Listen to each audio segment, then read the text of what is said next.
இந்த question ப்ரீவியஸா SSC எக்ஸாம்ல கேட்டிருக்காங்க. அதாவது பி ஒரு வேலையை தனியே 30 நாட்கள் செய்து முடிப்பார். Q என்பவர் P-ஐ விட 50% திறமை உள்ளவர் எனில் Q மட்டும் தனியே அந்த வேலையை எத்தனை நாட்கள் செய்து முடிப்பார் கேட்கறாங்க. டைம் அண்ட் ஒர்க்ல இந்த மாடல் சம் கேட்டாங்களா, இப்படி குயிக்கா சால்வ் பண்ணலாம்ங்கறத பார்க்கலாம்.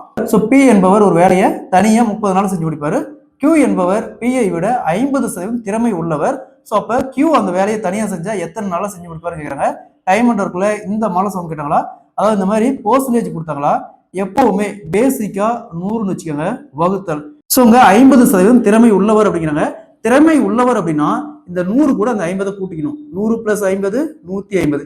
இதுவே திறமை குறைந்தவர்னா இந்த 100ல இருந்து இந்த 50 மைனஸ் பண்ணிக்கணும். சோ 150 இன்டு P உடைய நாட்கள் 30 நாட்கள். சோ 150 30ஆல கேன்சல் பண்ணா 5, 100 5ஆல கேன்சல் பண்ணா 20. அப்ப Q மட்டும் அந்த வேலையை தனியா 20 நாட்களில் செய்து முடிப்பார். Option C is the correct answer. இதே மாதிரி இந்த சம் பாருங்க. A ஒரு வேலையை தனியே 10 நாட்கள் செய்து முடிப்பார். B என்பவர் A-ஐ விட 25% கூடுதல் திறமை வாய்ந்தவர் எனில் P மட்டும் தனியே அந்த வேலையை எத்தனை நாட்கள் செய்து முடிப்பாருங்கிறாங்க. இதே மாதிரி இந்த சம சால்வ் பண்ணிக்கிற ஆன்சரை கமெண்ட்ல போடுங்க.